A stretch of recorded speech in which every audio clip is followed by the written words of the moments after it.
നരകം എന്നാൽ അർത്ഥമാക്കുന്നത് പാപികൾക്കുള്ള ശിക്ഷാ സ്ഥലമാണ് നരകം. അവിടെ പാപികൾ മരണശേഷം ശിക്ഷിക്കപ്പെടുകയും പീഡിപ്പിക്കപ്പെടുകയും ചെയ്യുന്നു. പല ഗ്രന്ഥങ്ങളിലും വിവിധ നരകങ്ങളെക്കുറിച്ചും കഷ്ടപ്പാടുകളെക്കുറിച്ചുമുള്ള വിശദാംശങ്ങൾ നമുക്ക് കാണാം.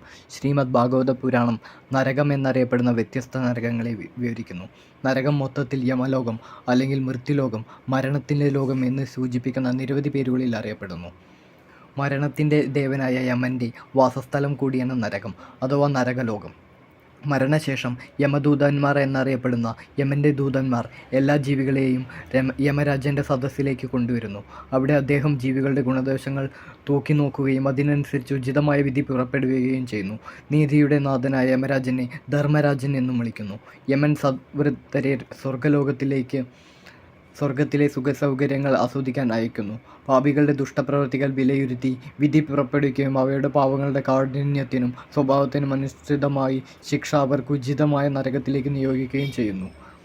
നരകതുല്യമായ ഗ്രഹങ്ങളെ ഭരിക്കുന്നത് സൂര്യദേവൻ്റെ പുത്രനായ യമരാജനാണ്. അദ്ദേഹം തൻ്റെ വ്യക്തിഗത സഹായികളോടൊപ്പം ലോകത്തിൽ വസിക്കുന്നു. പരമപുരുഷൻ നിർദ്ദേശിച്ച നിയമങ്ങളും ചട്ടങ്ങളും അനുസരിച്ച് തൻ്റെ കർത്തവ്യം നിർവഹിക്കുന്നു. മരണസമയത്ത് ഹൃദയമിടിപ്പ് നിലയ്ക്കുമ്പോൾ ജീവസത്ത, അതായത് ആത്മാവ്, മനസ്സ്, ബുദ്ധി, വ്യാജാഹങ്കാരം എന്നിവ അടങ്ങിയ സൂക്ഷ്മഭൗതിക ശരീരത്തോടൊപ്പം സൂക്ഷ്മജീവികളായ യമദൂതന്മാർ, മൃത്യുനാഥൻ്റെ സേവകർ, ഭൂമി, ജലം, അഗ്നി, വായു, ആകാശം എന്നിവ അടങ്ങിയ സ്ഥൂല ഭൗതിക ശരീരത്തിൽ നിന്നും വലിച്ചഴക്കപ്പെടുന്നു. ഉയർന്ന മാനങ്ങളോടുള്ളതോ സൂക്ഷ്മമായതോ ആയ ഭൗതിക ഊർജം കൊണ്ടാണ് നരകം നിർമ്മിച്ചിരിക്കുന്നത്. മനസ്സ്, പ്രേതങ്ങൾ, മാലാഖമാർ, യക്ഷികൾ എന്നിവ സ്ഥൂല ദ്രവ്യത്തേക്കാൾ സൂക്ഷ്മമായ പദാർത്ഥമായ പോലെ സാധാരണ സ്ഥൂല മനുഷ്യ നേത്രങ്ങൾക്ക് അദൃശ്യമായ ഈ ഭൗതിക പ്രപഞ്ചത്തിൻ്റെ സൂക്ഷ്മഭാഗമാണിത്. ഖരദിവ്യം, ദ്രവ്യത, വികിരണ ഊർജം, വാതകം. മൃത്യുദേവനായ യമൻ പാപിയായ ജീവികളെ വിധിക്കായി യമൻ്റെ അടുത്തിലേക്ക് കൊണ്ടുവരുന്നു. യമദൂതന്മാരെ നിയമിക്കുന്നു. യമദൂതന്മാർ അവരുടെ യജമാനനായ യമരാജൻ്റെ കൽപ്പന പ്രകാരം ദുഷ്ടാത്മാക്കളെ ശിക്ഷിക്കുകയും പീഡിപ്പിക്കുകയും ചെയ്യുന്നു. സാധാരണയായി എല്ലാ ജീവജാലങ്ങളും മരണശേഷം യമൻ്റെ വാസസ്ഥാനത്തേക്ക് പോകുന്നു. അവിടെ അവരെ വിധിക്കുന്നു. മനുഷ്യരേക്കാൾ താഴ്ന്ന ജീവികൾ ശിക്ഷിക്കപ്പെടുന്നില്ല. കാരണം ഭൗതിക പ്രകൃതിയുടെ നിയമങ്ങൾ പ്രകാരം അവ യാന്ത്രികമായി പരിണമിച്ചുകൊണ്ടിരിക്കുന്നു. ബുദ്ധിയിൽ ഉന്നതരായ മനുഷ്യർ ഉത്തരവാദികളാണ്. പക്ഷേ എല്ലാവരും ശിക്ഷിക്കപ്പെടണമെന്നില്ല. ഉന്നതമായ പുണ്യകർമ്മങ്ങളിൽ ഏർപ്പെടുന്നവർ ശിക്ഷയ്ക്ക് അതീതരാണ്. പാപപ്രവൃത്തികൾ ഏർപ്പെടുന്നവർ മാത്രമേ ശിക്ഷിക്കപ്പെടൂ. എന്നിരുന്നാലും വളരെ സദ്വൃദ്ധരും സജ്ജീവികളും ദൈവത്തിന് സമർപ്പിച്ച ആളുകളെ നേരിട്ടോ സ്വർഗത്തിലേക്ക് കൊണ്ടുപോകുന്നു. കുരുക്ഷേത്രം പോലുള്ള പുണ്യസ്ഥലങ്ങളിൽ മരിക്കുന്ന ആളുകളെ യമദൂതന്മാരുടെ പിടിയിൽ നിന്നും രക്ഷപ്പെടുന്നതായി വിവരിക്കുന്നു. മോക്ഷം ലഭിക്കുന്നവർ യമദൂതന്മാരുടെ പിടിയിൽ നിന്നും രക്ഷപ്പെടുന്നു. മരണസമയത്ത് നരകത്തിലേക്ക് പോകുന്ന ആത്മാവിൻ്റെ സൂക്ഷ്മ ശരീരം ശിക്ഷയ്ക്ക് അനുയോജ്യമായ ഒരു ശരീരത്താൽ മൂടപ്പെട്ടിരിക്കുന്നു. യാതന സൂക്ഷ്മ ശരീരം മുമ്പത്തെ സ്ഥൂല ശരീരത്തിൻ്റെ അതേ ആകൃതിയാണ്. നരകത്തിൻ്റെ കഷ്ടപ്പാടുകൾ അമിതമാണെങ്കിൽ അവൻ മരിക്കുന്നതായി തോന്നുന്നു. പക്ഷേ യാതന ദേഹത്തിന് മരിക്കാൻ കഴിയില്ല. കാരണം അത് സൂക്ഷ്മമായ മൂലകങ്ങളായ മനസ്സ്, ബുദ്ധി, ശക്തി, വ്യാജാഹങ്കാരം എന്നിവയാൽ നിർമ്മിതമാണ്. ഓരോ ജീവിയും സൂക്ഷ്മവും സ്ഥൂലവുമായ ഒരു ശരീരത്താൽ മൂടിക്കിടക്കുന്നു. സൂക്ഷ്മ ശരീരം മനസ്സ്, അഹങ്കാരം, ബുദ്ധി, ബോധം എന്നിവയുടെ ആവരണമാണ്. യമരാജൻ്റെ കോൺസ്റ്റബിൾമാർ കുറ്റവാളിയുടെ സൂക്ഷ്മ ശരീരം മൂടുകയും യമരാജൻ്റെ വാസസ്ഥലത്തേക്ക് കൊണ്ടുപോവുകയും അയാൾക്ക് സഹിക്കാൻ കഴിയാവുന്ന വിധത്തിൽ ശിക്ഷിക്കപ്പെടുകയും ചെയ്യുന്നുവെന്ന് വേദങ്ങളിൽ പറയുന്നു. ഈ ശിക്ഷയിൽ നിന്ന് അയാൾ മരിക്കുന്നില്ല. കാരണം അയാൾ മരിച്ചാൽ ആരാണ് ശിക്ഷ അനുഭവിക്കുക? ഒരാളെ കൊല്ലുക എന്ന യമരാജൻ്റെ കോൺസ്റ്റബിൾമാരുടെ ജോലിയല്ല. വാസ്തവത്തിൽ ഒരു ജീവി ആർക്കും കൊല്ലാൻ കഴിയില്ല. കാരണം അയാൾ വാസ്തവത്തിൽ ശാശ്വതനാണ്. ഇന്ദ്രിയ സംതൃപ്തിയുടെ പ്രവർത്തനങ്ങളുടെ ഫലങ്ങൾ അയാൾ അനുഭവിക്കണം. ഭൗതിക ലോകത്ത് ഒരാൾ നിരവധി പാപങ്ങൾ ചെയ്താൽ സൂക്ഷ്മ ശരീരം വളരെ പാപകരമായി കാണപ്പെടും. കൂടാതെ വ്യക്തി വ്യത്യസ്ത നരകങ്ങളിലേക്ക് പോകാൻ നിർബന്ധിതനാവും. മരണസമയത്ത് സ്ഥൂല ശരീരം സൂക്ഷ്മ ശരീരത്തിൽ നിന്നും വേർപെടുത്തും.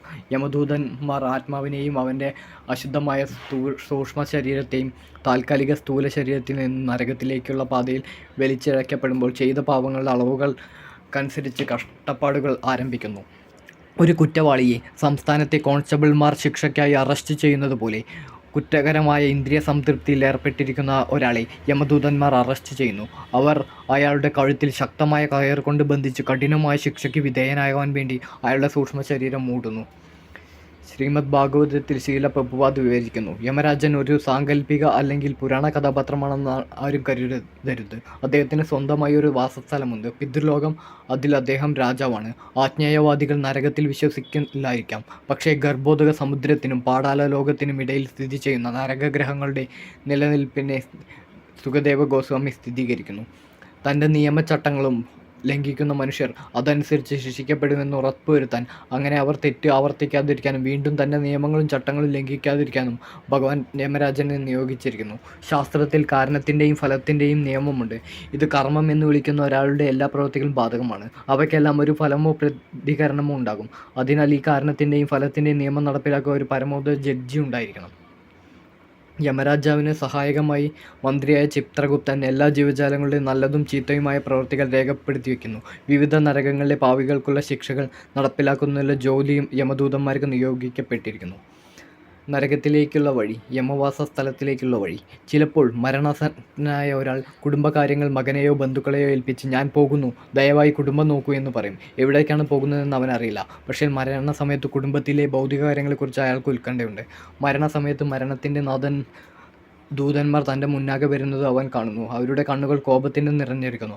അവൻ വളരെ ഭയത്തോടെ മലവും മൂത്രവും പുറപ്പെടുവിക്കുന്നു. മരണസമയത്ത് യമദൂതന്മാർ ഇന്ദ്രിയങ്ങളെ ശക്തമായി തൃപ്തിപ്പെടുത്തിയ വ്യക്തികളുടെ സംരക്ഷകരായി മാറുന്നു. അവർ മരിക്കുന്ന മനുഷ്യനെ ഏറ്റെടുത്ത് യമരാജൻ വഹിക്കുന്ന ഗൃഹത്തിലേക്ക് കൊണ്ടുപോകുന്നു. അവിടെ അവസ്ഥകൾ തുടർന്നുള്ള ശ്ലോകങ്ങളിൽ വിഭജീകരിച്ചിരിക്കുന്നു.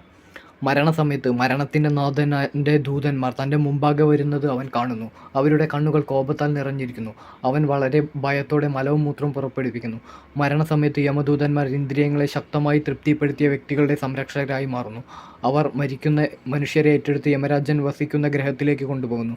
അവിടുത്തെ അവസ്ഥകൾ തുടർന്നുള്ള ശോഭങ്ങളിൽ വിവശീകരിച്ചിരിക്കുന്നു. ഒരു കുറ്റവാളിയെ സംസ്ഥാനത്തെ കോൺസ്റ്റബിൾമാർ ശിക്ഷയ്ക്കായി അറസ്റ്റ് ചെയ്യുന്നത് പോലെ കുറ്റക്കാരായ ഇന്ദ്രിയ സംതൃപ്തിയിൽ ഏർപ്പെടുത്തിയ ഒരു വ്യക്തിയെ യമദൂതന്മാർ അറസ്റ്റ് ചെയ്യുന്നു. അവർ അയാളെ ശക്തമായ കയറുകൊണ്ട് കഴുത്തിൽ ബന്ധിച്ച് സൂക്ഷ്മ ശരീരം മൂടുന്നു.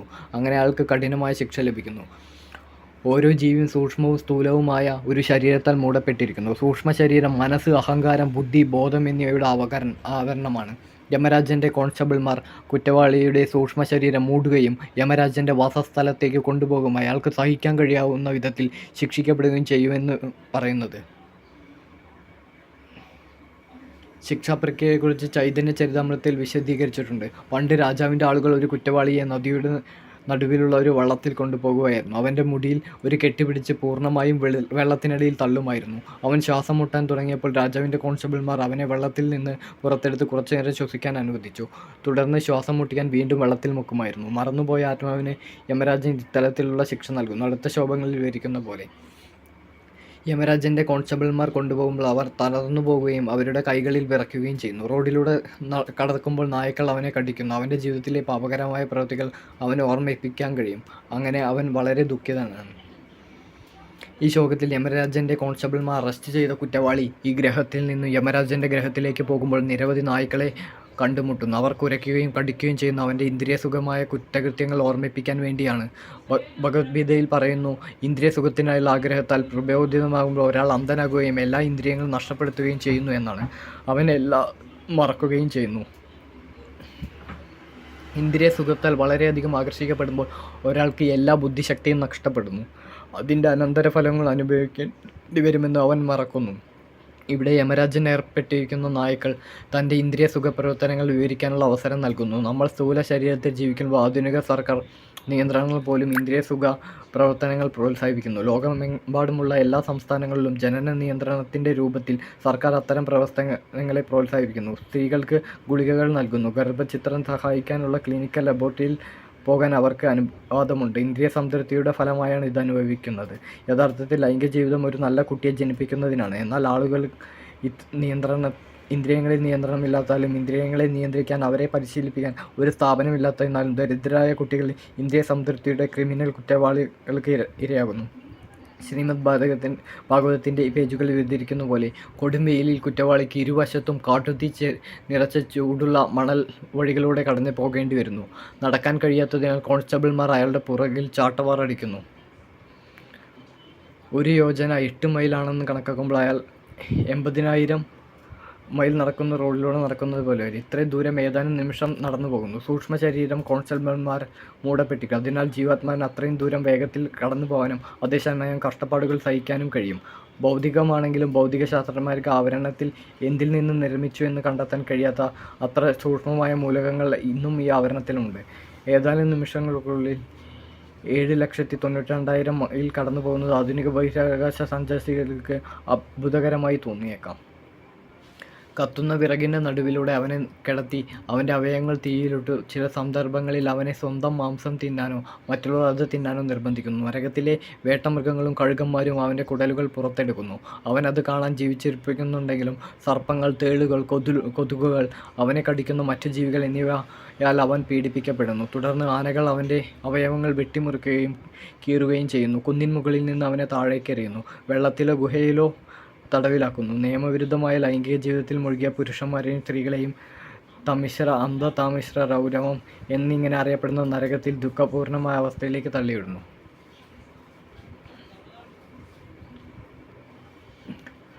ചിലപ്പോൾ അവിശ്വാസികളുടെ നരകങ്ങളെക്കുറിച്ചുള്ള പ്രസ്താവനകൾ അംഗീകരിക്കാൻ കഴിയില്ല. അവർ അത്തരം ആധുനിക വിവരണങ്ങളെ അവഗണിക്കുന്നു.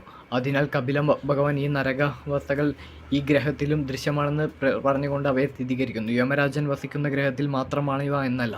യമരാജൻ്റെ ഗ്രഹത്തിൽ പാപിയായ മനുഷ്യൻ അടുത്ത ജന്മത്താൽ അവൻ അനുഭവിക്കേണ്ട നരകത്തിൽ ജീവിക്കാൻ അവസരം നൽകുന്നു. തുടർന്ന് മറ്റൊരു ഗ്രഹത്തിൽ ജനിക്കാൻ അവസരം നൽകുന്നു. ഉദാഹരണത്തിന്, മനുഷ്യൻ നരകത്തിൽ തുടരാനും മലവും മൂത്രവും കഴിക്കാനും ശിക്ഷിക്കപ്പെടുമെങ്കിൽ ആദ്യം അവൻ യമരാജൻ്റെ ഗ്രഹത്തിൽ അത്തരം ശീലങ്ങൾ പരിശീലിക്കുന്നു.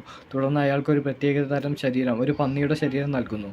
അങ്ങനെ അയാൾക്ക് മലം തിന്നുകയും ജീവിതം ആസ്വദിക്കുമെന്ന് കരുതുകയും ചെയ്യാം.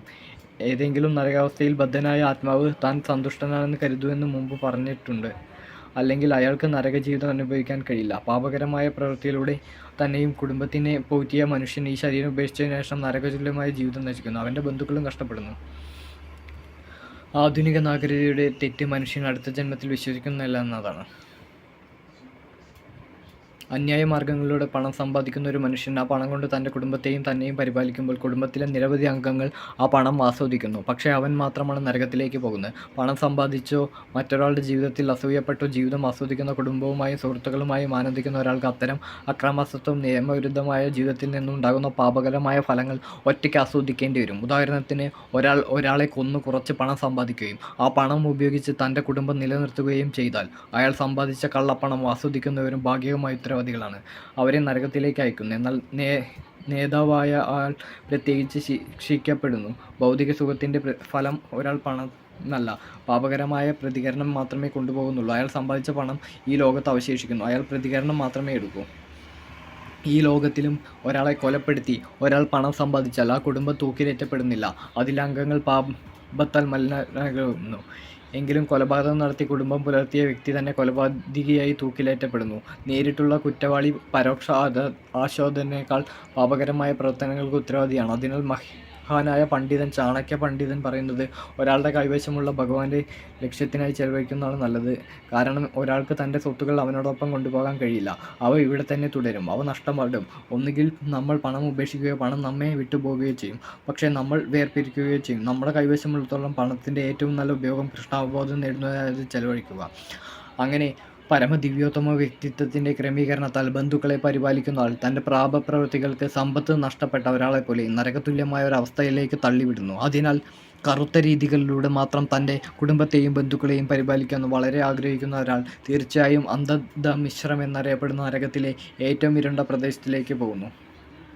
മനുഷ്യജന്മത്തിനു മുമ്പ് ഏറ്റവും ദുഃഖപൂർണവും നരകപൂർണവും അവസ്ഥ ഏറ്റവും താഴ്ന്ന രൂപത്തിലൂടെയും കടന്നുപോയി അങ്ങനെ പാപങ്ങളിൽ നിന്ന് ശുദ്ധീകരിക്കപ്പെട്ട ഒരാൾ ഈ ഭൂമിയിൽ വീണ്ടും മനുഷ്യനായി ജനിക്കുന്നു. ക്ലേശകരമായ ജയിൽ ജീവിതം അനുഭവിച്ച ഒരു തടവുകാരൻ വീണ്ടും മോചിതനാവുന്ന പോലെ എപ്പോഴും ദുഷ്ടമായ പ്രവർത്തനങ്ങളിൽ ഏർപ്പെട്ടിയ വ്യക്തിയെ നരകതുല്യമായ അവസ്ഥകളിലേക്ക് തള്ളിവിടുന്നു. കൂടാതെ പൂച്ചകൾ, നായ്ക്കൾ, പന്നികൾ തുടങ്ങിയ താഴ്ന്ന മൃഗങ്ങളിലൂടെ നരകതുല്യമായ ജീവിതത്തിലൂടെ കടന്നു പോകുമ്പോൾ ക്രമേണ പരിണാമ പ്രക്രിയയിലൂടെ അവൻ വീണ്ടും ഒരു മനുഷ്യനായി തിരിച്ചു വരുന്നു.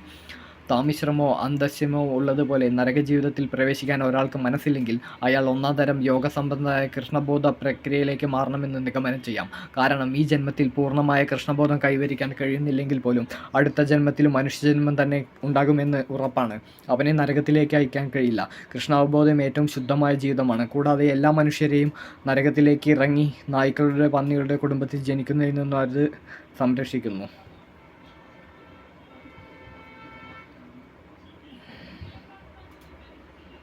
നരകത്തിലെ ശിക്ഷ എന്താണ്? ഹേ മഹർഷി, അതറിയുന്നവർ അറിയാത്തവരോട് പറയൂ. പാപികൾ എങ്ങനെയാണ് നരകത്തിൽ പോകുന്നത്? ദുരിതങ്ങളും ദുഷ്ടപ്രവൃത്തികളുടെയും ശിക്ഷയും ഉള്ളിടത്ത് യഥാർത്ഥത്തിൽ താങ്ങാനാവാത്ത വേദനകളെക്കുറിച്ച് ഞാൻ വിവരിക്കാം.